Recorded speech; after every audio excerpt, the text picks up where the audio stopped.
Morning. चलिए, तो इसके लिए मैचिंग की जाए। देखिए, मैच अगर करते हैं हम लोग तो सबसे पहले अगर देखें, कालिदास, अमोघ वर्षा गाइस कालिदास के साथ एसोसिएटेड नहीं। कालिदास का एक फेमस वर्क है, दैट इज शकुंतलम, है ना। यस, अभिज्ञान शकुंतलम, वो बहुत फेमस वर्क है। सो इसीलिए ये वाला मैच्ड नहीं है, तो इसे हम लोग कहेंगे not matched. Bhavabhuti, Bhavabhuti guys इनका उत्तर रामचरित या उत्तर रामचरितम, ये संस्कृत बेसिकली टेक्स्ट है, सो भवभूति है, ये करेक्ट वाला आंसर है। Then Bhasa, Urubhanga, yes, Bhasa is also associated with Urubhanga. Then Rajashekhara, Rajatarangini नहीं, Rajatarangini guys written by someone else. Rajashekhara का बेसिकली कॉन्सेप्ट कौन सा आता है, राजशेखरा, तो राजशेखरा का कोई दूसरा कॉन्सेप्ट आता है, फटाफट आप मुझे बताइएगा कौन सा है वो। वक्रोक्ति नहीं, ध्वनि, हाँ शायद कुछ ऐसा ही कॉन्सेप्ट है। देन सोमदेवा कथा सरित सागर, सोमदेव एसोसिएटेड विद कथा सरित सागर गाइज। ये कथा सरित सागर, इसका नाम आपने सुना होगा कहां पर, हैवदना में। इसमें आपने हैवदना में नाम सुना होगा कथा सरित सागर का। Okay, yes, so the right one answer, जो तीन आपके मैच करते हैं ये वाले 1 एंड 2 ये हो गया आपका, और थर्ड आपका ये हो गया। So B, C and E only right answer है, B, C and E only right है ना। Yes, so and please Rajashekhara, इनके कॉन्सेप्ट को देख लीजिएगा and check out Rajatarangini. तो राज तरंगिनी किसने लिखा था, कलहन है क्या, कलहन शायद कुछ ऐसा ही होगा। हाँ, हैवदना एसोसिएटेड विद गिरीश कर्नाड, लेकिन कथा सरित सागर से उन्होंने स्टोरी का जो बैकग्राउंड है लिया था ना, दैट इज। सो ये वाला आपका गाइस बेसिकली देखिए, ये जो क्वेश्चन है ये संस्कृत से आप कह सकते हैं, संस्कृत से, है ना। यस, संस्कृत से आप कह सकते हैं बिल्कुल डायरेक्टली, है ना, संस्कृत से बिल्कुल। क्योंकि आप हर बार अपने एग्जाम में देखते हैं कि क्वेश्चंस जो होते हैं अलग अलग पैटर्न पर आते रहते हैं। तो जैसे इस बार जो आपके क्वेश्चन हैं, तो अलग पैटर्न का मतलब है इस बार क्वेश्चन आपके संस्कृत से आ गए हैं, है ना। यस, और बाकी कुछ भी नहीं।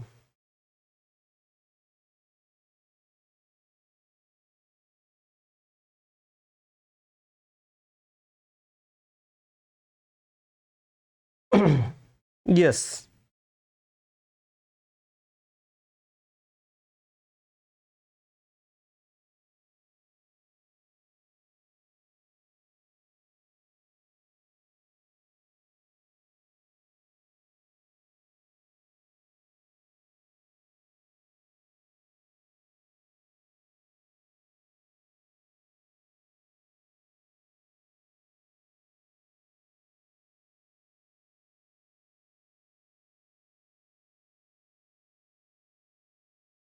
ओके, मैं थोड़ा सा कुछ चेक कर रहा था, लेकिन ठीक है, कोई बात। आइए अनदर वन क्वेश्चन देख लेते हैं हम लोग। The concept of eugenics finds the illustration predominantly in the writing of John Osborne's, George Bernard Shaw and Eugene O'Neill, Harold Pinter, Arthur Miller. तो आपको ये वाला क्वेश्चन देखना है, प्लीज चेक इट आउट। थोड़ा क्वेश्चन बड़े होंगे तो इसीलिए मुझे एडजस्ट करना पड़ेगा, है ना। Yes, the concept of Eugenix, the concept of Eugenix, हाँ, संस्कृत ग्रंथ बिल्कुल। शायद राज तरंगिनी जो है कलहन ने लिखा है, लेकिन चेक कर लीजिएगा, मेरे माइंड में हो सकता है कि कम हो।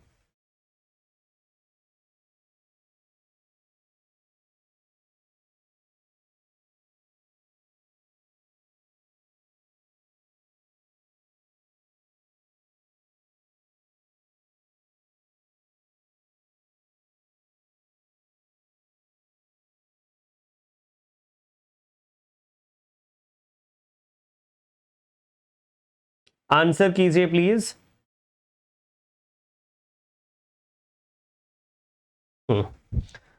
देखिए इसमें से जो आपके ऑप्शन है ये ऑप्शन आपको चूज करना है। Eugenics finds its illustration predominantly in the writing of John Osborne, Eugene O'Neill, Harold Pinter, Bernard Shaw, Arthur Miller. Answer है गाइस इसके लिए कौन सा वाला? B and C only. Third one answer इसका करेक्ट है, B and C. George Bernard Shaw and another one Eugene O'Neill. तो सबसे पहले यूजेनिक्स होता क्या है गाइस, है ना? यस, यूजेनिक्स होता क्या है? सारे ऑप्शन नहीं दिख रहे हैं। अच्छा लास्ट वाला ऑप्शन, रुकिए 1 मिनट के लिए प्लीज। एक काम करते हैं, थोड़ा सा इसको और नीचे कर देते हैं so that all the option always visible रहे बच्चों। अब ठीक है, अब सारे ऑप्शन आपको दिखते रहे, no issue. B and C only is the right answer, है ना? Yes, George Bernard Shaw and Eugene O'Neill. देखिए यूजेनिक्स होता क्या है सबसे पहले समझ लीजिए।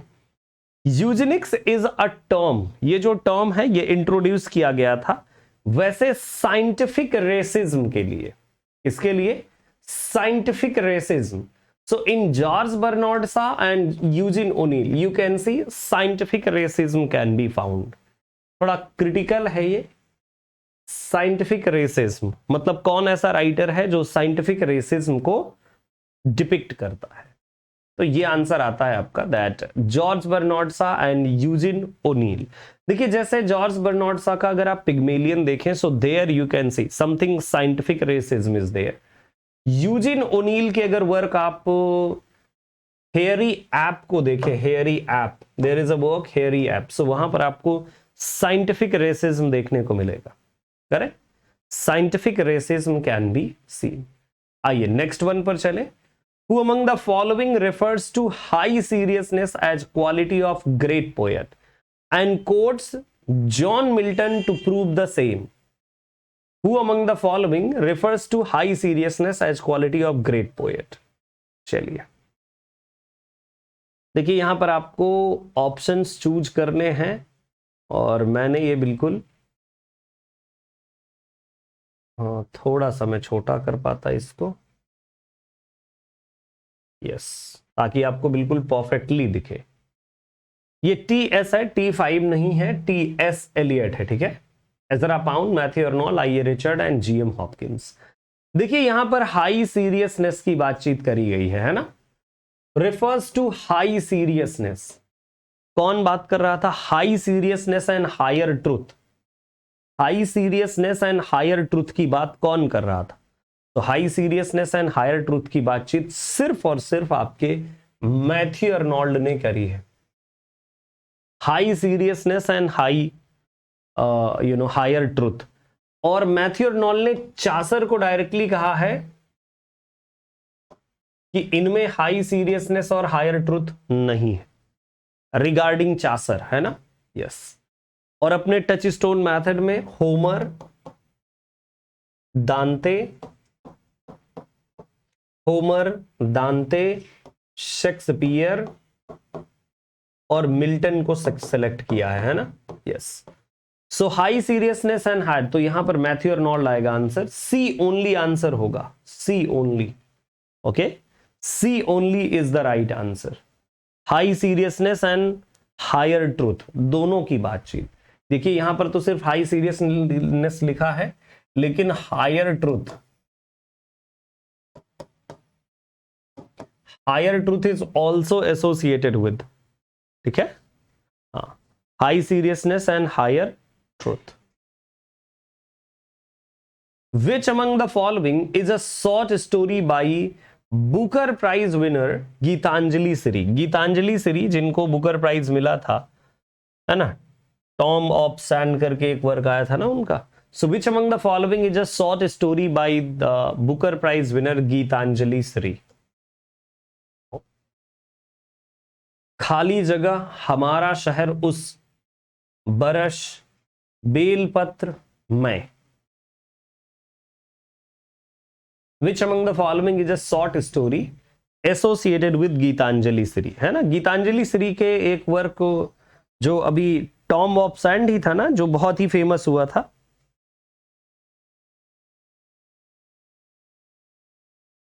है ना? Yes.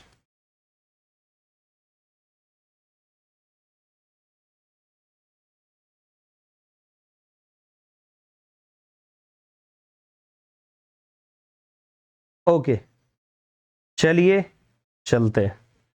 Geetanjali Shri guys basically इनकी बिलोंगिंग कहां से है? इंडिया से है।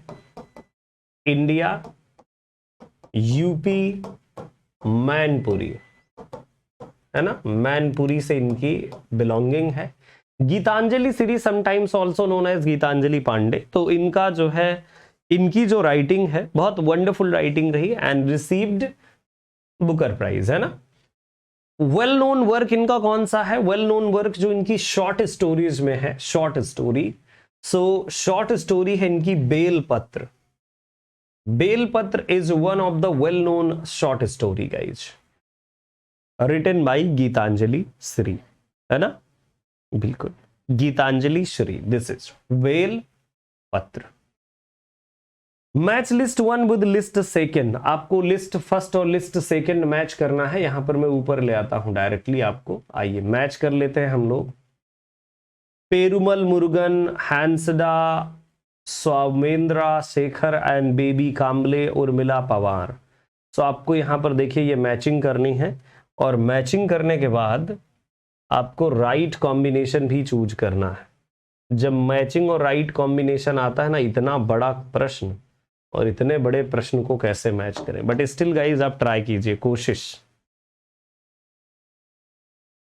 हाँ, Geetanjali is also work associated with Rabindranath Tagore. Geetanjali songs offerings उसको ट्रांसलेट किया गया है। और हाँ, so please look at this one. List 1 को लिस्ट सेकंड से मैच करना है आपको। देखिए प्रूमल मुरुगन की अगर बात करें, सो प्रूमल मुरुगन एसोसिएटेड विद, यस ये थर्ड होना चाहिए, ये वाला सेकंड होना चाहिए प्लीज। ये थोड़ा सा इसमें, ये फर्स्ट है, ये फर्स्ट है, ये सेकंड है, और ये थर्ड है, ठीक है? One part women associated with Perumal Murugan and Hansda Sowvendra Shekhar. So इनके साथ कौन सा वर्क एसोसिएटेड है? Associated with Adivasi will not dance. Then we have Baby Kamble. Baby Kamble, C option. Baby Kamble associated with which one work? Baby Kamble associated with fourth one, The Prisons We Broke. And then Urmila Pawar associated with The Weave of My Life. The Weave of My Life. This is the matching. Okay? Yes. So this is the matching. Basically ये वो writer हैं, देखिए ये limited writer हैं, और limited आपके net में पूछे जाते हैं यूजीसी नेट एग्जाम में। 2020 में आपके पूछे गए थे। ओके, हाँ ये बिल्कुल अननोन होंगे, बट अगर आपको आपके सामने ये नेम आए हैं लाइक बेबी काम्बले, उर्मिला पवार, ये ऐसे नाम हैं, पेरुमल मुरुगन, सो प्लीज आप इनको एक बार जरूर पढ़िएगा, एटलीस्ट एक्सप्लोर किया करिए। ओके, जैसे you got some new name, तो प्लीज आप उनको गूगल की हेल्प से जरूर एक्सप्लोर किया करिए, हेल्पफुल होगा आपके लिए। इससे आपका नॉलेज ऑलवेज एक्सपैंड होगा, है ना? अपने नॉलेज को एक्सपैंड करना बहुत जरूरी। Identify the film or films that were based on Booker winning novels. Life of Pi, the remains of day, milkman, the sellout, the inheritance of loss.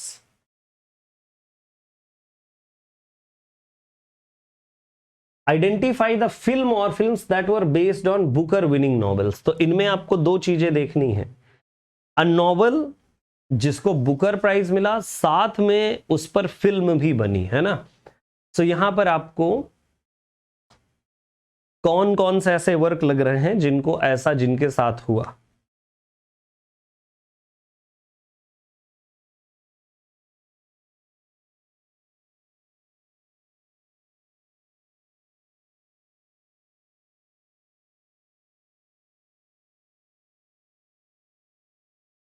Please answer कीजिएगा,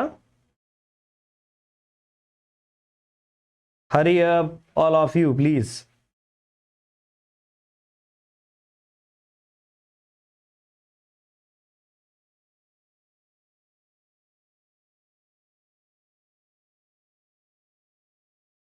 okay, देखिए इनमें से आपको ऐसे दो वर्क नजर आते हैं, है ना, क्योंकि ये जो लाइफ ऑफ पाई जो ये वर्क है, this is the work guide जिस पर मूवी बनी हुई है ना एटलीस्ट। तो आप यहां से ऑप्शन चूज कर सकते हैं कि ए ऑप्शन होना चाहिए, उसमें वही करेक्ट आंसर हो सकता है। ए ऑप्शन आपको यहां पर देखिए मिलता है, ये आप आंसर कर सकते हैं, second one. Okay, life of pi every one guys हम में से जानता है बिल्कुल कि एक वर्क है, और है ना, हाँ, एक मूवी बनी थी और सब लोगों ने वैसे देखा था, नहीं देखा था? यस, सब लोगों ने देखा था, वैसे भी देखा होगा। And life of Pi guys Yann Martel का वर्क है, यान मार्टेल का, this is the work associated with Yann Martel and convert, इस पर मूवी भी बनी हुई है। Remains of day, this is the work associated with Ishiguro, Kazuo Ishiguro, ये आपके एग्जाम में काफी बार आ रहे हैं, है ना। So remains of day, this is also work जिस पर मूवी बनी है। देखिए आंसर आपको यही वाला मिल गया है। मैंने बताया ना कि आपको ये सर्च करना था कि मूवी किस पर बनी हुई है। सो जस्ट आपने मूवी फाइंड आउट कर लिया। A option means A must be there, A must be there, तो देन आपका आंसर देखिए मिल गया, A and B right answer. Who among the following was a major advocate of oral history? Wow, मैंने तो आपको आंसर भी दिखा दिया, बट ठीक है अब आंसर कर लीजिए। Who among the following was major advocate of oral history?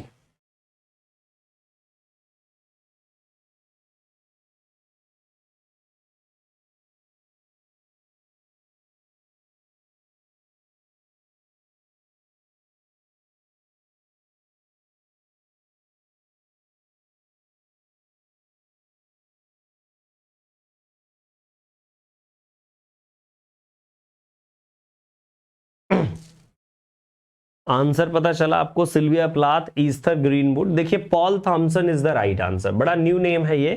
Paul Thompson के बारे में मैं आपको बता दूं, बेसिकली गाइज ये एक ब्रिटिश हिस्टोरियन, पॉल थॉमसन जो है ये British historian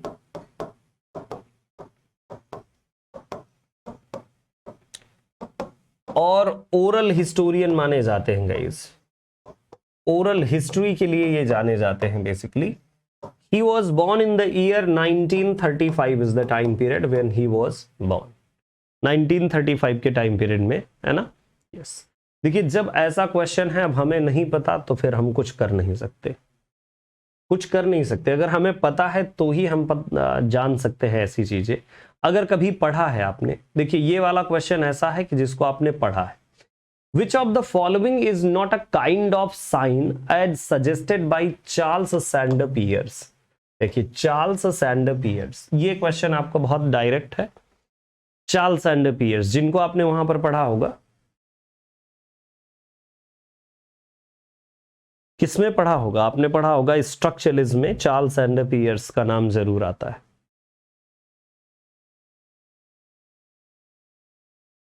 so check it out. ये गाइज आइकन नहीं है, आइकॉन है, CON है, ठीक है। Index, symbol and visual. तो आंसर इसमें से देखिए फोर्थ है विजुअल, है ना, क्योंकि आइकॉन, इंडेक्स और सिंबल की बातचीत की है, विजुअल की बातचीत नहीं की, है ना। आइकन, इंडेक्स एंड सिंबल मैंने आपको दिखाया था ना ऐसे करके, आइकन, इंडेक्स एंड सिंबल। सो यही है आइकन, इंडेक्स एंड सिंबल वाला जो पार्ट है, 3 सेक्शंस में डिवाइडेड है। Charles Sander piers.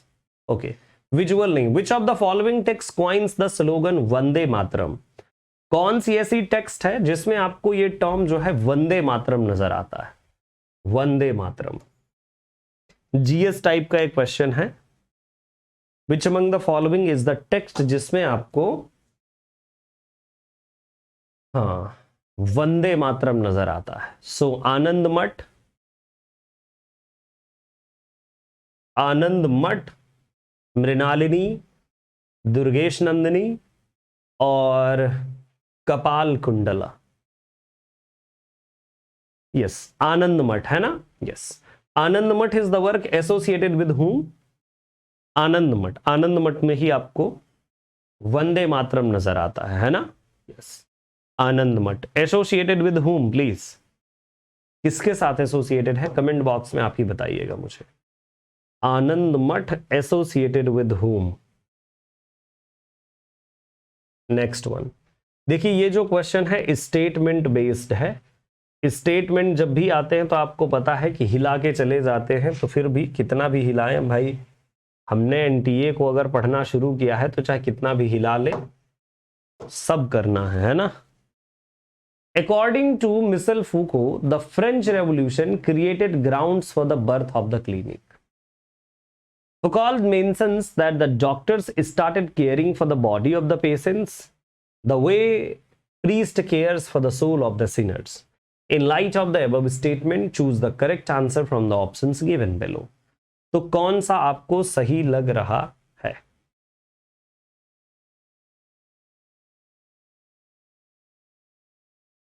Bankim Chandra Chatterjee, yes, Bankim Chandra Chatterjee, आनंद मठ और वंदे मातरम आपका, हाँ बिल्कुल सही है। ये वाला देखिए प्लीज, मिशेल फूको के साथ एसोसिएटेड है। देखिए आपके Michel Foucault, birth of clinic, ये मतलब मिशेल फूको आपके एग्जाम में अगर आए ना एनटीए में, ऐसा हो ही नहीं सकता, पॉसिबल ही नहीं है। तो आंसर इसका आता है वैसे, first one is the right answer. Both the statements are true, both the statement, first and second.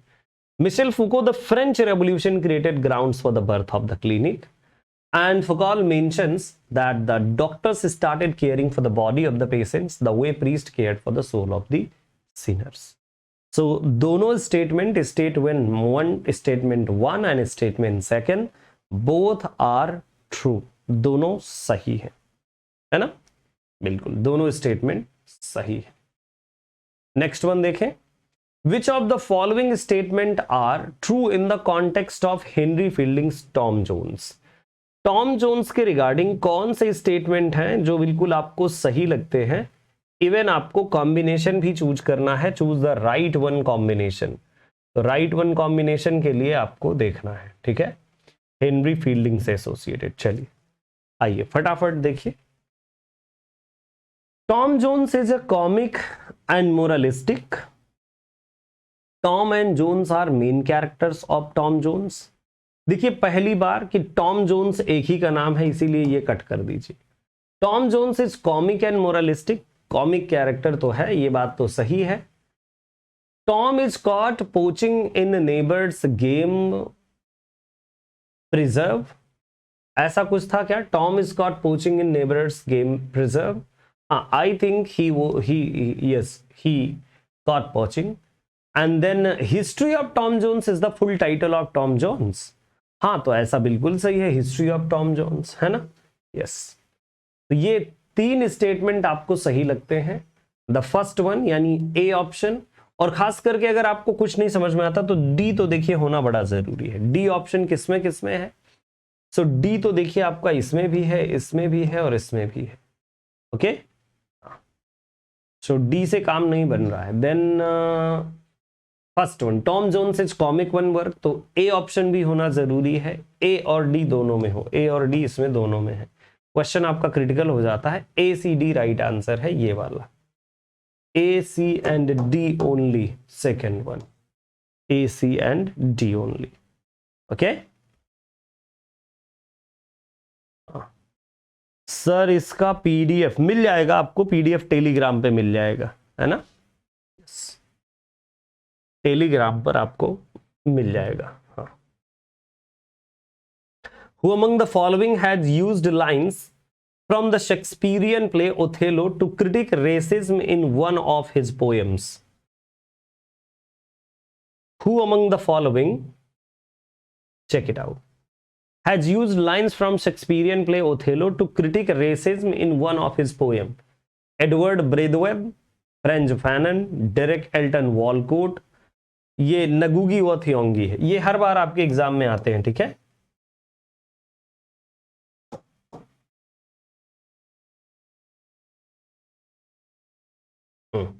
नगुगी व थियोंगी। सो प्लीज ये वाले आपके बहुत इंपॉर्टेंट है, ब्रेथवेट भी, फैनन भी, वॉलकोट भी, और ये सारे राइटर बहुत इंपॉर्टेंट हैं, प्लीज बहुत इंपॉर्टेंट है। हाँ देखिए, राइट आंसर है Derek Alton Walcott. Derek Acton Walcott, Derek Walcott इनका नाम शॉर्ट में लिया जाता है। And Derek Walcott is the man guys, he took something from Othello to critique racism, है ना? Yes, to critique racism, this is the right answer. Next one मैं आपको शो कर दूं question, so here is the next one. Match कीजिएगा list one with list second. Please आपको match करना है, यहां पर मैच कर लीजिए, ठीक है? कौन सा किसका है, बस मैच कीजिए आप प्लीज।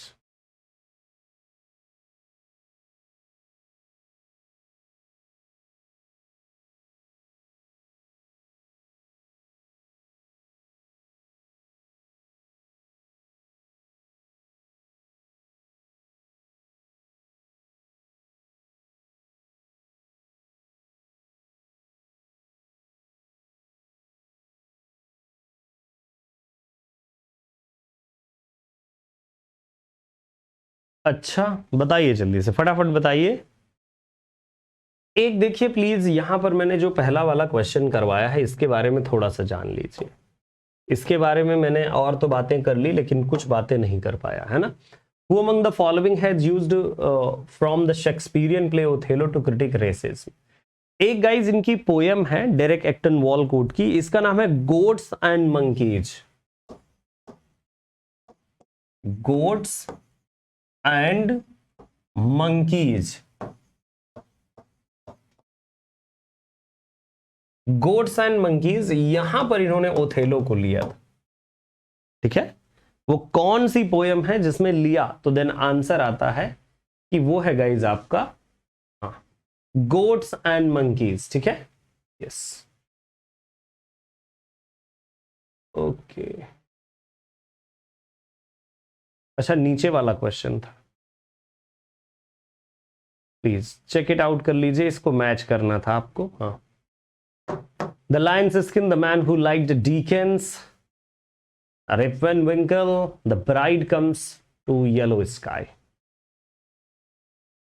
कल मैंने बताया था, हो सकता है कल मैंने, अच्छा डेरेक एल्टन वॉलकोट या ओथेलो के, ओथेलो पढ़ाया था लेकिन ऐसा और इनके बारे में बातचीत नहीं हुई। प्लीज ये मैच कीजिए।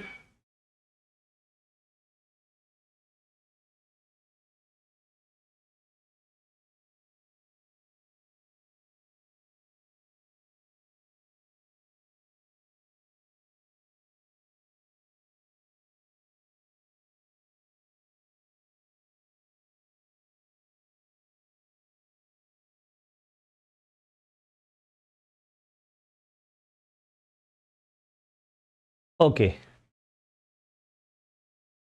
चले अब आंसर करें।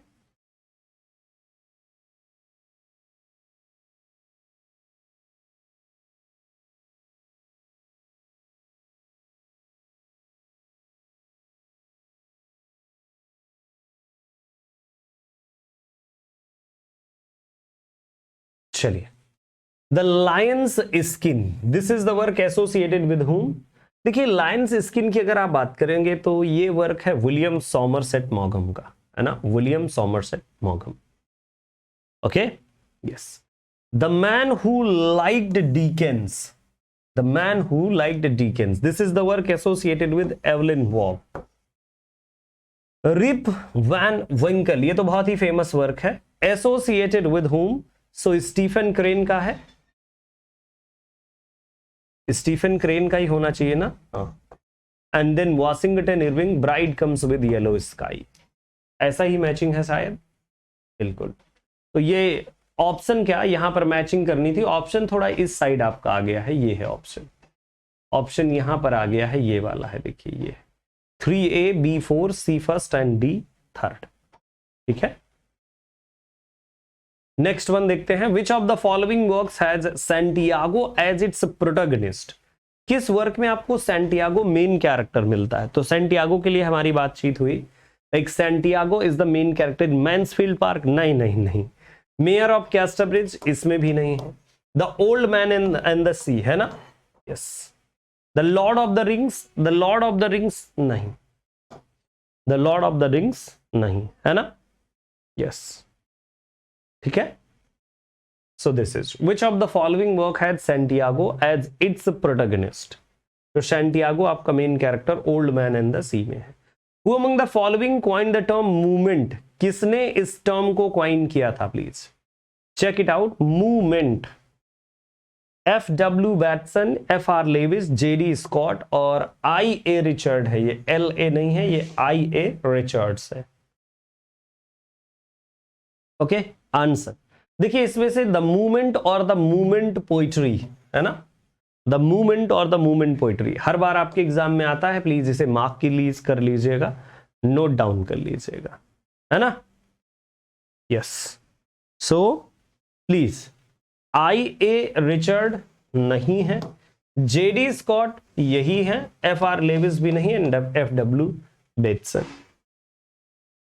ठीक है। सो ये आपके हर एक बार एग्जाम में लगभग आता है क्वेश्चन यहां से।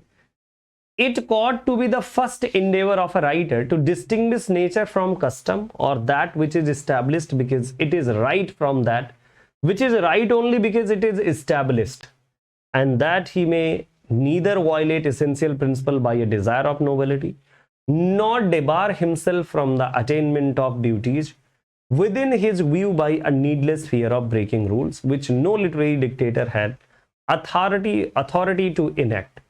ये जो above passage है considered to be the death knell of the neoclassical criticism is attributed to John Dryden, Alexander Pope और सैमुअल जॉनसन और जोसेफ एडिशन। क्या हुआ? Rip Van Winkle, Washington Irving. हाँ, मैंने कुछ गड़बड़ बताया क्या? हो सकता है मैंने कुछ गड़बड़ कर दिया हो। हाँ, Rip Van Winkle associated with Washington Irving ही है। हो सकता है मैंने कुछ गड़बड़ कर दी, अभी मैं एक बार फिर से देख लूंगा, है ना? ठीक है, John Dryden, Alexander pope, Samuel Johnson. देखिए यहां पर जो आप देख रहे हैं वायलेट्स एंड ऑल, तो वायलेट्स करने का नाम आता है डॉक्टर सैमुअल जॉनसन, कर दीजिए, है ना? वायलेट्स डॉक्टर सैमुअल जॉनसन, यही राइट आंसर है। अच्छा, थोड़ा क्वेश्चन देख लेते हैं ये वाला, मैंने शायद मैचिंग में कुछ गड़बड़ कर दिया था, कमेंट आया है। ओके, द लायंस स्किन, ये तो देखिए जानते हैं ना, विलियम सॉमरसेट मॉघम। The man who liked Dickens, ये एवलिन वॉग का है ना? और रिप वैन विंकल, तो ये गाइज वॉशिंगटन इरविंग है। और ब्राइड कम्स येलो स्काई, तो ये डी वाला है स्टीफन क्रेन। ऐसा टाइप था, ठीक है। अगर मैंने पीछे कोई मिस्टेक करी हो तो माफ कीजिएगा। आइए नेक्स्ट वन देखते हैं। सो डॉक्टर सैमुअल जॉनसन हो गया आपका। नेक्स्ट वन, ये देखिए मैचिंग वाला क्वेश्चन है, और ये वाली मैचिंग बेसिकली प्लेज से है। थोड़ा मैं इसे बाद में ऑप्शंस पर बाद में ध्यान देंगे, इधर हम खुद देख लेते हैं मैच करके। There is no art to find mind's construction in face, ये देखिए पहला जो स्टेटमेंट है, there is no art to find mind's construction in face. तो यहां पर देखिएगा ये मैकबेथ ही है ना? मैकबेथ में लाइंस आती हैं, there is no art to find mind's construction in face. Okay, दूसरा देख लीजिए, time out of joint, the better part of valour is discretion, my kingdom for a horse. मान लीजिए हमें सिर्फ और सिर्फ ये आता है ए थर्ड। अच्छा, ए थर्ड हम देखें क्या कहीं किसी ऑप्शन में नजर आ रहा है क्या? यहां पर तो ए फर्स्ट है, ए थर्ड यहां पर देखें प्लीज। हाँ, ए थर्ड देखिए यहां पर है, और यही वाला राइट आंसर। बस A third, B second, C four and D three. ठीक है, एक से ही आप लोग आंसर कर सकते हैं। There is no art to find mind's construction in face. बाकी अदर जो स्टेटमेंट है B1, C4, D सेकेंड, है ना? यहां पर ये देख लीजिए, मैच कर सकते हैं आप। B1 Hamlet, time out of joint, है ना? The better part of valour is discretion and my kingdom for a horse. बिल्कुल, एक ही ऑप्शन से अगर आपने डन कर लिया तो आपको कुछ ज्यादा सोचने की जरूरत नहीं पड़ती है। फिर नेक्स्ट वन पर आ जाइए। Next one, innate goodness is a phrase used in connection with new classicism. ये क्वेश्चन बड़ा ही डिफरेंट लग रहा है। Innate goodness is a phrase used in connection with new classicism by. अब ये इनेन गाउडीनेस मैंने नहीं पढ़ा, आप देखिए प्लीज बताइएगा।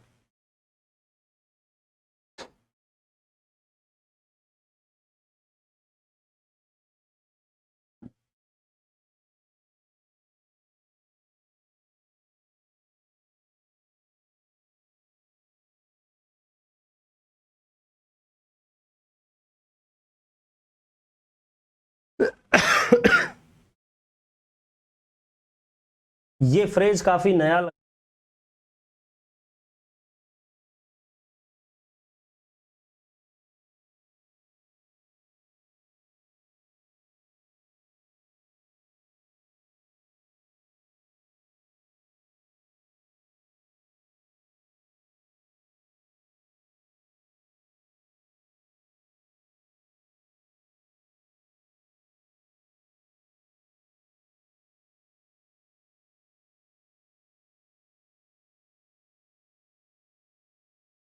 ये जो वर्ड है गाइज आपका इनेन गाउडीनेस, ये this is the phrase used in connection with new classicism.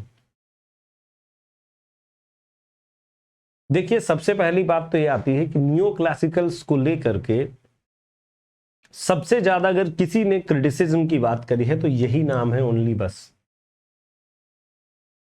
है ना। ये है जो इनेन गाउडीनेस, ये जो वर्ड है विलियम वर्ड्सवर्थ ने अपने प्रीफेस में यूज किया है।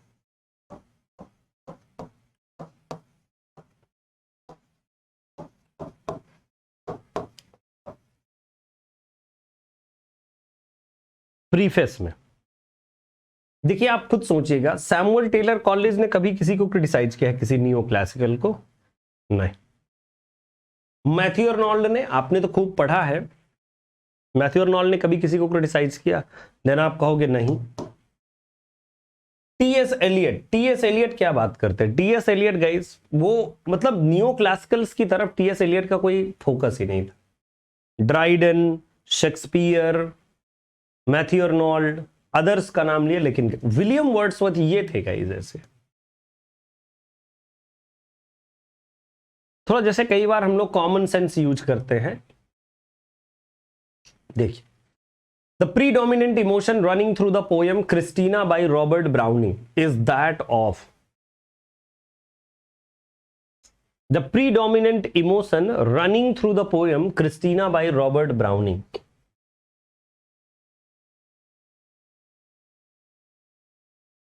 वैसे रॉबर्ट ब्राउनिंग ने ये बड़ी अलग सी पोएम है लिखी है, Christina.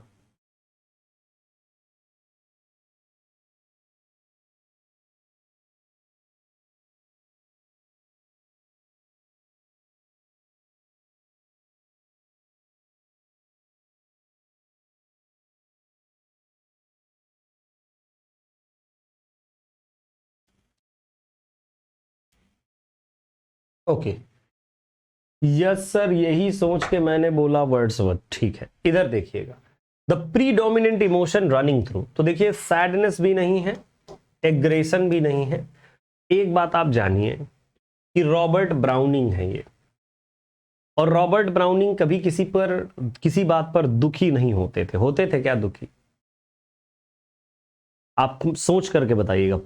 Optimistic poet known as optimistic poet, तो सैडनेस और एग्रेशन तो होगा नहीं। होगा क्या? दोनों नहीं होगा, ना सैडनेस ना ही एग्रेशन। द प्रीडोमिनेंट इमोशन, तो देखिए ज्यादातर जो आपके रॉबर्ट ब्राउनिंग है ना, तो क्योंकि वो पॉजिटिव रहते थे, तो पॉजिटिव रहने वाला इंसान आपका किस तरह की बात कर सकता है, आप खुद सोचिएगा। हाँ, ये जो क्रिस्टीना पोएम है, तो ये 1842 के अप्रॉक्सीमेटली आई थी, और कलेक्शन का नाम था ड्रामेटिक लिरिक्स। ड्रामेटिक लिरिक्स, ठीक है। तो ये हमेशा ऑप्टिमिस्टिक बात करते थे। Love is the dominant theme in the particular poem. Bhagavad Gita को पहली बार किसने ट्रांसलेट किया, ये तो सब जानते होंगे। Who first translated the Bhagavad Gita into English? S T. Colebrooke, Alexander Duff, Charles Wilkins and William Jones. देखिए मैं सभी को बताऊंगा, दो लोगों के नाम मैं बताने वाला हूं जो इंपॉर्टेंट हैं ट्रांसलेशन के लिए, कई बार आपके एग्जाम में आ जाते हैं, जो ट्रांसलेशन के लिए इंपॉर्टेंट है।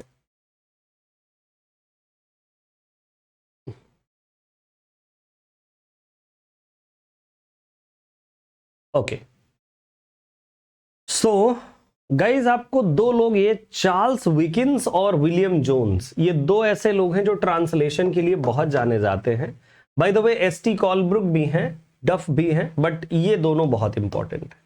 The right answer is Charles Wilkins. The right answer is Charles Wilkins, लेकिन दोनों के बारे में है ना, यस।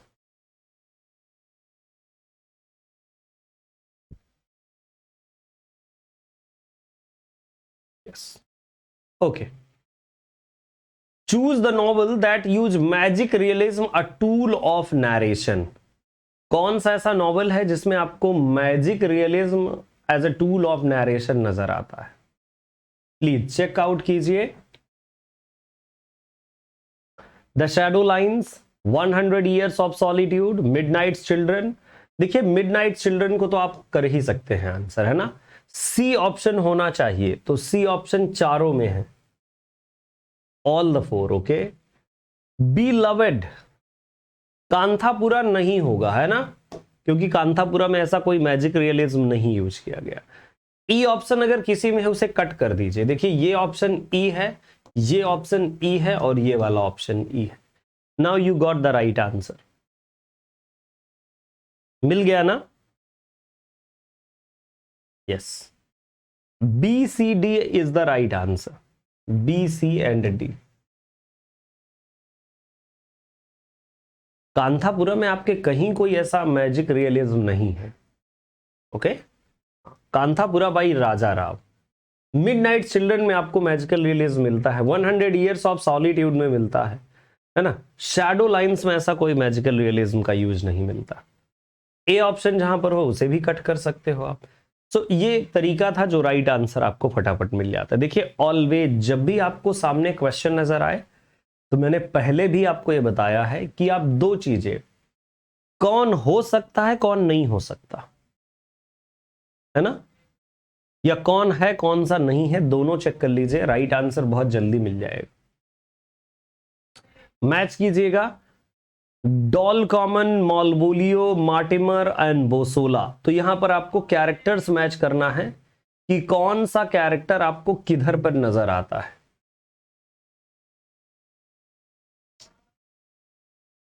एक दो कैरेक्टर आपको मिल जाए, बाकी आपको सारे मिल जाएंगे,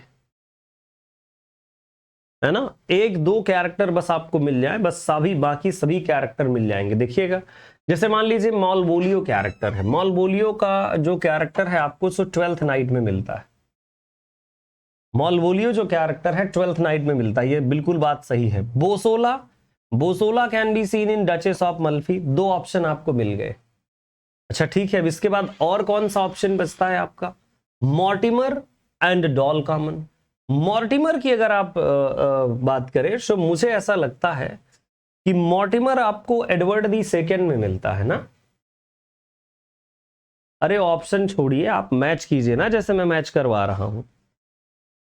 ऑप्शन तो आपको मिल ही जाएंगे, बिना ऑप्शन के भी कर लीजिए, है ना।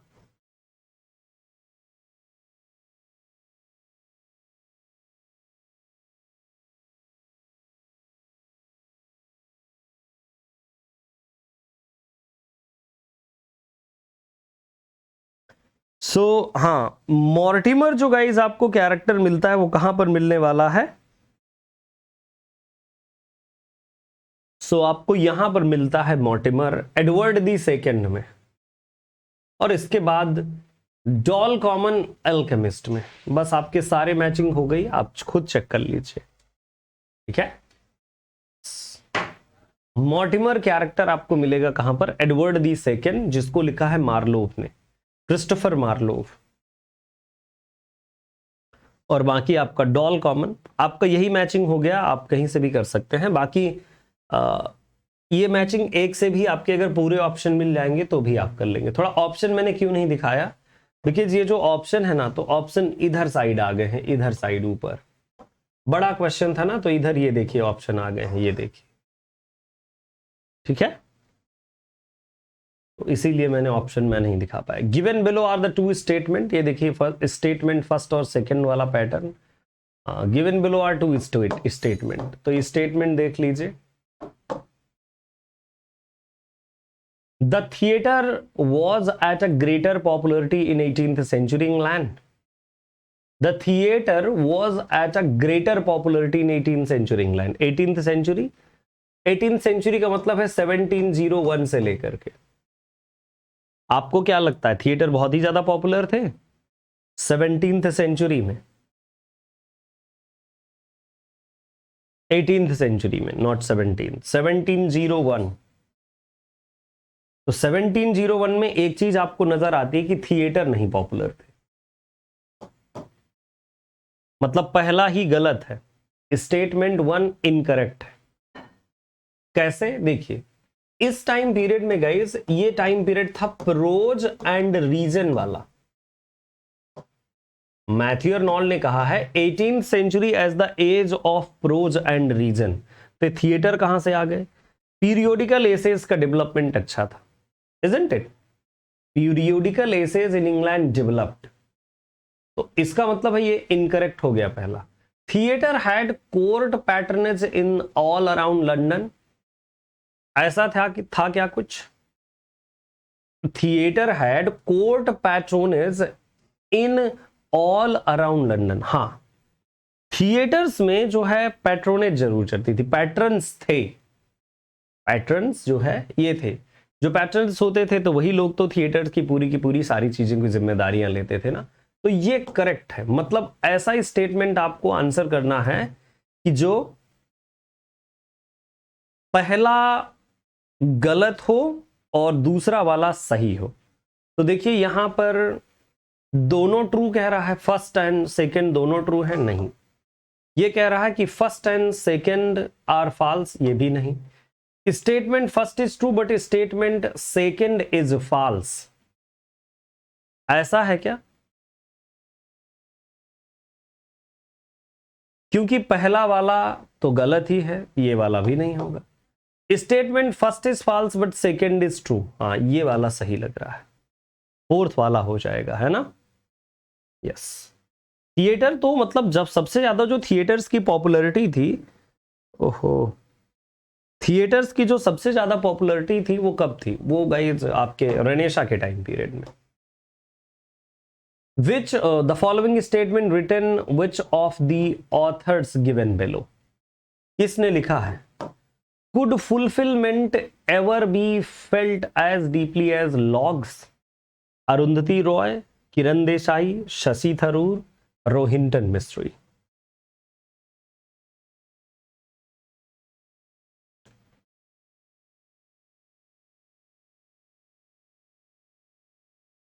ओके, आंसर करें इसमें। अरुंधति रॉय, किरण देसाई, शशि थरूर, रोहिंटन मिस्त्री। देखिए यहां पर जो आंसर आने वाला है वो है आपका Kiran Desai.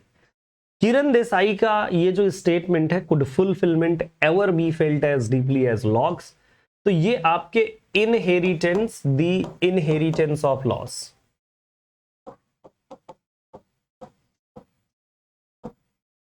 The inheritance of loss में जो स्टेटमेंट है नजर आता है, ठीक है।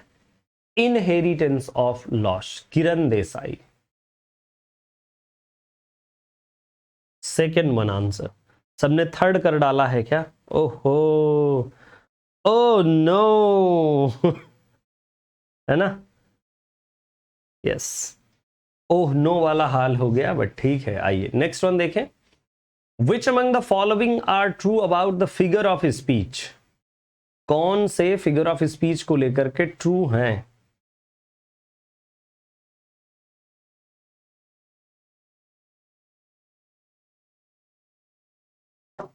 Okay, figure based on sound, paronomasia, figures based on construction, zeugma, figures based on imagination, irony, figure based on association, chiasmus, figure based on indirectness, euphemism.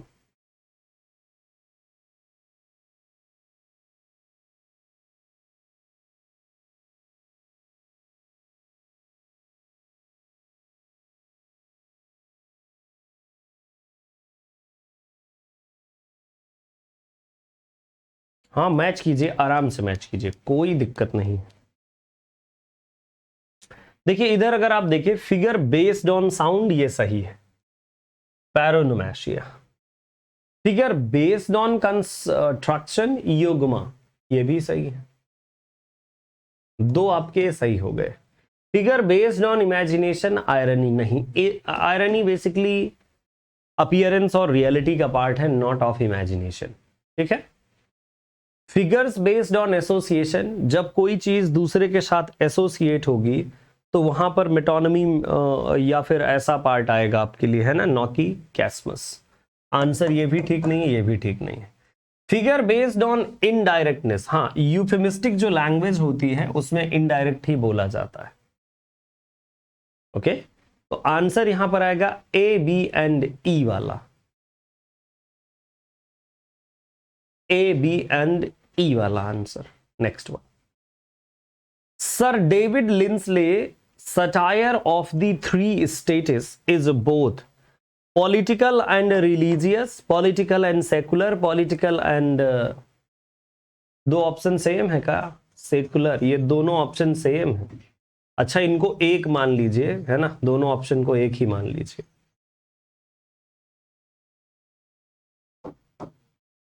Political and economical कर लीजिए, political and religious, political and religious. अरे ये तो guys religious भी दो हैं, है ना।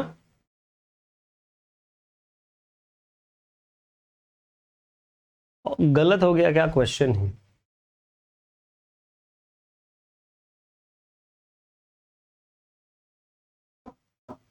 सोशल, बड़ा मामला गड़बड़ है इसमें, ठीक है। सी कैंसिल करके हो गया। अच्छा ये देखिए please, political and secular, political and religious and political and economical and political and social. वैसे पॉलिटिकल एंड रिलीजियस है, बाकी ये जो दो ऑप्शन है ये कॉपी टाइप हो गए हैं, है ना। दो सेम हैं आपके, तो दो सेम में से दो कट किए जा सकते हैं। दो ही ऑप्शन में से अगर आप चूज करें पॉलिटिकल एंड रिलीजियस में, तो पॉलिटिकल एंड रिलीजियस आंसर है इसका। ओके नेक्स्ट वन पर चलते हैं, आइए। Gabriel Garcia Marquez postscript to the general in his labyrinth 1991 about Simon Bolivar's last and terrible journey to the Caribbean coast of Nueva Granada in 1830 is one of the finest example of Gabriel Garcia Marquez 100 years of solitude wali. So the general in his labyrinth about Simon Bolivar's last and terrible journey to the Caribbean coast of Nueva Granada in 1830 is one of the finest example of।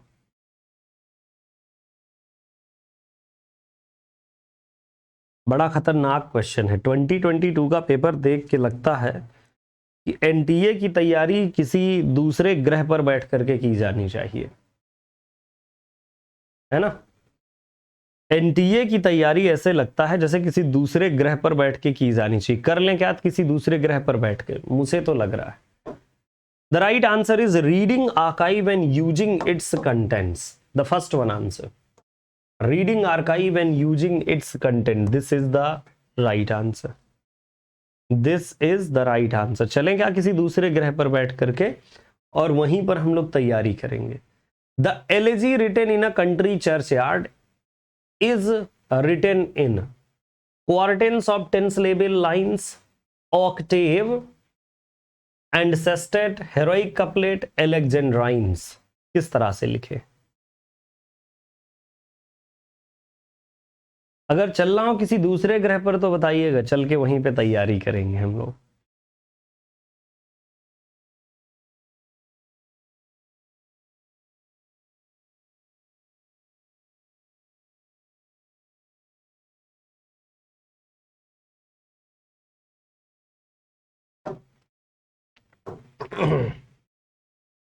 ये repeated question है, ठीक है। Repeated question कैसे समझिएगा, आपके exam में question आया था, the curfew tolls the knell of parting day. ये elegy written in a country churchyard की ओपनिंग लाइन है। The curfew tolls the knell of parting day.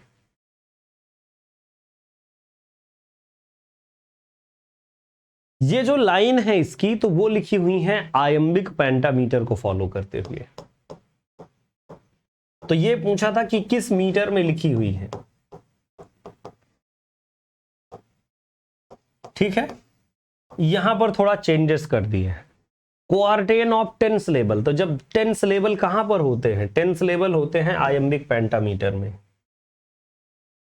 ठीक है। बस थोड़े से देखिए परिवर्तन चेंजेस कर दिए हैं, बाकी कुछ नहीं, जस्ट लिटिल बिट चेंज है। क्वार्टेन्स मतलब 4-4 लाइन के स्टेंजा होंगे आपके, है ना, 4-4 लाइन स्टेंजास, और 10 सिलेबिक लाइंस होंगी। सो 10 सिलेबिक लाइन यानी आयम्बिक पेंटामीटर, बस, है ना, बिल्कुल। So now you can C right answer आपको मिल गया है, बहुत अच्छे से आप समझ गए। The aborigine Australian poet Oodgeroo Nunukal, in her poem, we are going to examine the impact of colonial conquest on Aboriginal Australians with reference to.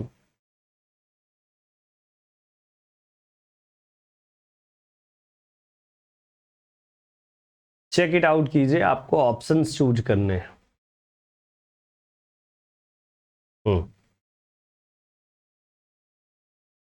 Options choose कर लीजिए, देखिए। In her poem, We Are Going examines the impact of colonial conquest on Aboriginal Australians with reference to loss of Bora ground, loss of Aboriginal identity, loss of new education, loss of primitive culture, and none of the above. Choose the correct answer from the options. अब बताइए,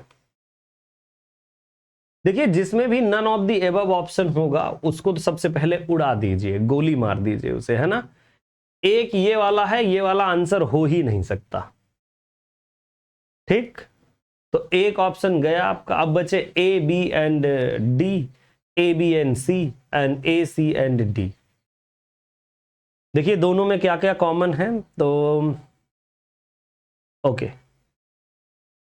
ए common है ना। खैर, अब हम answer देख लेते हैं। लॉस ऑफ बोरा ग्राउंड, देखिए बेसिकली बोरा रिंग्स, बोरा ग्राउंड, ये सब ऑस्ट्रेलियन कल्चर और उसी से एसोसिएटेड है। लॉस ऑफ ओरिजिनल आइडेंटिटी, तो जो कॉलोनियल इंपैक्ट था एबोरिजिनल की आइडेंटिटीज पर बिल्कुल था, 100% था। ए बी दोनों है। लॉस ऑफ न्यू एजुकेशन, देखिए यहां पर अगर देखें तो एजुकेशन से कोई रिलेशन नहीं है। प्रिमिटिव कल्चर, ये तीन ऑप्शन आपके आते हैं।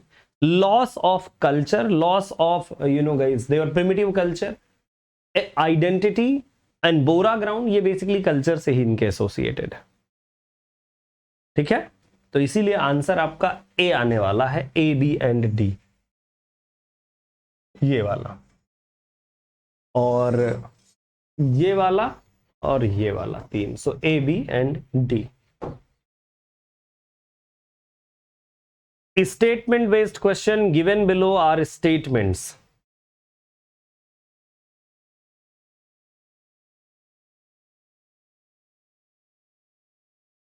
बस वही, statement 1 is correct, statement second is incorrect. अब देखिएगा please. In my remembered village, M.N. Srinivas highlights the ethnographical detail of a village, Rampura near Mysore. It also emphasizes on the importance of economic freedom of the masses required for their overall upliftment. Answer कीजिए।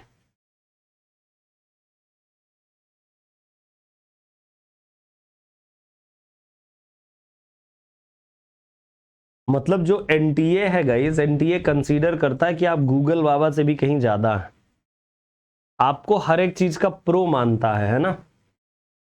बड़ी समस्या है, क्या करें।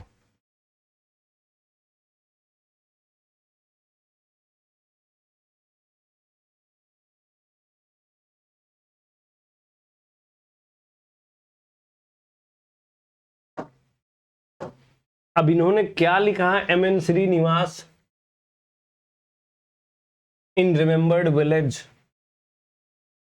वैसे अगर देखें तो स्टेटमेंट 1 करेक्ट है और सेकेंड इनकरेक्ट है। Highlights the ethnographical detail of village Rampura near Mysore. It also emphasizes on the importance of economic freedom of the masses. इस पर कोई बातचीत नहीं करता है। ओके, नेक्स्ट वन देखें। Which of the following statement hold true with respect to Alexander Pope's essay on criticism. Wow, ये question थोड़ा जान पहचान का लगता है। चलिए, इसमें से आपको स्टेटमेंट फाइंड आउट करने हैं।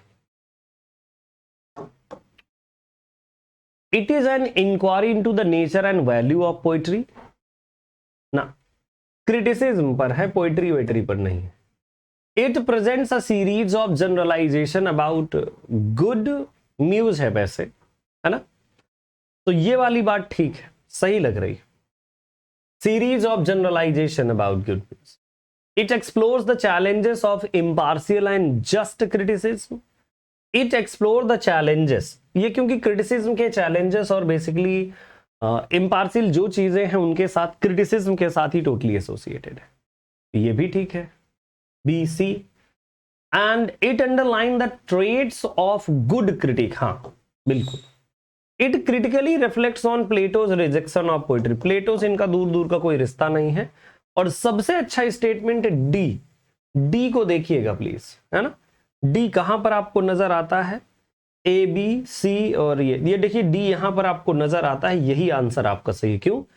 Trades of good critic, essay on criticism talking about what a critic should be. एक क्रिटिक को क्या होना चाहिए, इस पर बातचीत करता है ना। क्रिटिक को क्या होना चाहिए, इसी पर बात करता है। नेक्स्ट वन देखिएगा, ये भी मैचिंग लिस्ट है। वाह। कॉर्नेलिया सोराबजी, कृपाबाई शांतिनाथा एंड राजलक्ष्मी देवी, कमला मार्कंड्या। अब आपको यहां पर ये मेक्टर नहीं है, नेक्टर है, नेक्टर है ना। तो नेक्टर इन शाइव ये किसका वर्क है, वैसे कमला मार्कंड्या का है। डी को 3 से मैच कर लीजिए। D3 आपको यहां पर नजर आ रहा है और यहां पर 2 ऑप्शंस में नजर आता है, ठीक है। इसके बाद आपको और कौन सा वर्क है जिसे आप मैच कर सकते हैं, basically C, Rajalakshmi Devi. Rajalakshmi Devi associated with which one work, the Hindu wife. ये सेकेंड वाला ऑप्शन है और ये थर्ड है, ठीक है, ये सेकेंड। तो राजलक्ष्मी देवी हिंदू वाइल की वाइफ है। Mostly questions are based on match. Match क्या मतलब, देखिए होता क्या है कि कुछ न्यू लिटरेचर, कुछ ट्रेडिशनल लिटरेचर, यहां पर आप देख रहे हैं ट्रेडिशनल लिटरेचर को टोटली नेग्लेक्ट किया गया है अभी तक के क्वेश्चंस में, है ना। यस, तो राजलक्ष्मी देवी द हिंदू वाइफ्स। तो यहां पर ये वाला जो सेकेंड ऑप्शन है ये मैच कर दीजिए, सी सेकेंड। सी सेकेंड आपको यहां पर मिलता है, fourth one is the right answer. और ए आपका first between the twilights, so ये आपका है Cornelia Sorabji and Krupabai Shantinatha. So इनका वर्क कौन सा है, Saguna story of native Christian life.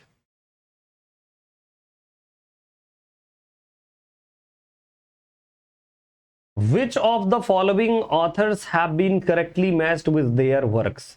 तो कौन सा है जिसे मैच किया गया है, Malcolm Bradbury the history of man, William Golding rites of passage, Seamus Heaney darkness visible, Brian Friel dancing at Lughnasa and Molly Keane the Norman conquest.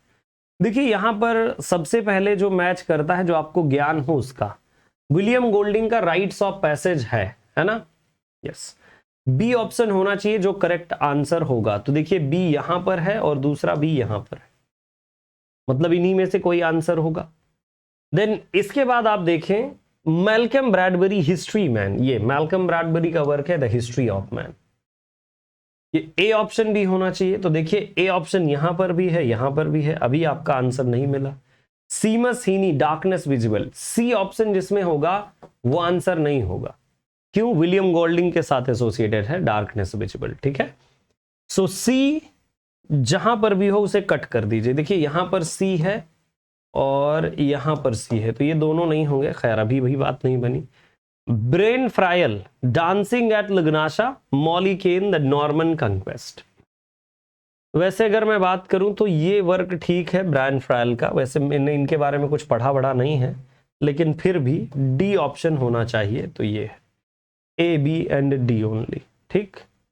इसमें नहीं मिल पाएगा, है ना। यस, नेक्स्ट वन चले। वाओ, और देख लेते हैं कुछ क्वेश्चंस। देखिए ये है statement based question. Statement one and statement second Roland Barthes के साथ एसोसिएटेड है। पहला स्टेटमेंट देखिए, Roland Barthes believes that the author is the epitome and culmination of capitalist ideologies. पहला ऑप्शन देखिए। Walter Benjamin in his The Storyteller observes that every real story had something useful in it. अगर इसको देखें पूरा, है ना, तो Roland Barthes believes that author is the epitome of culmination capitalist ideologies। Ideologies के लिए देखिए ऑथर ही पुट करते हैं बेसिकली। ये स्टेटमेंट सही है, लेकिन इसके बारे में मुझे कंफर्म नहीं है।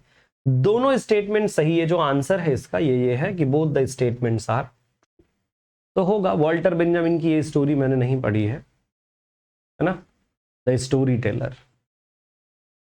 इसके बाद देखिए, which of the following are applicable to term carnival.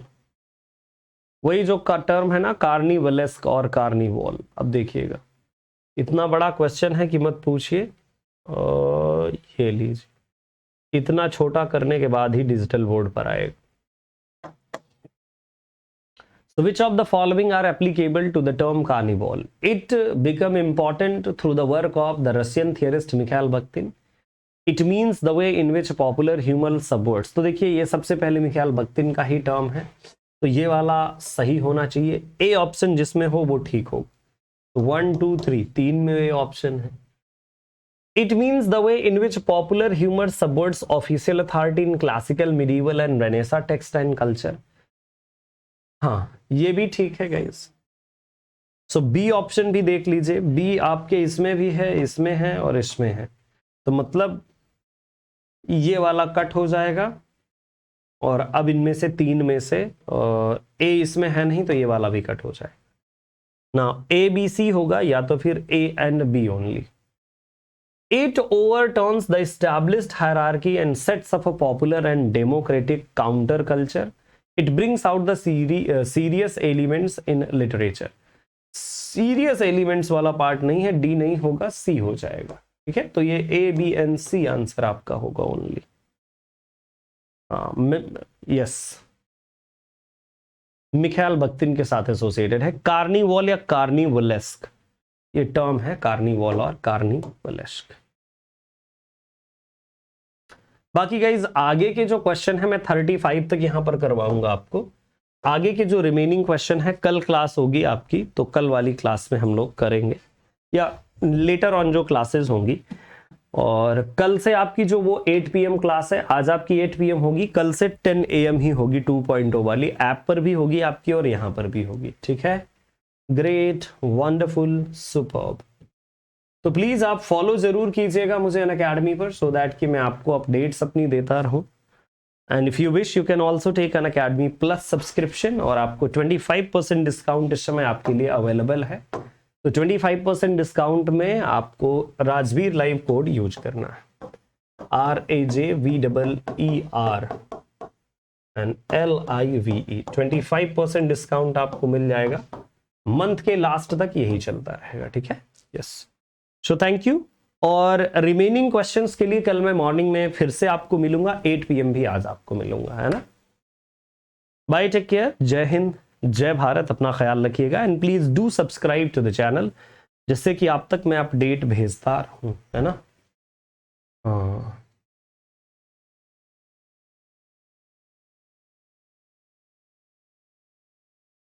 चलिए, सो बाय एंड टेक केयर, मिलते हैं आपसे, तब तक के लिए नमस्कार, अपना रखिए ख्याल। या अभी जो रिमेनिंग क्वेश्चन है इसी वाले के, वो अगली वाली क्लास में हो जाएंगे।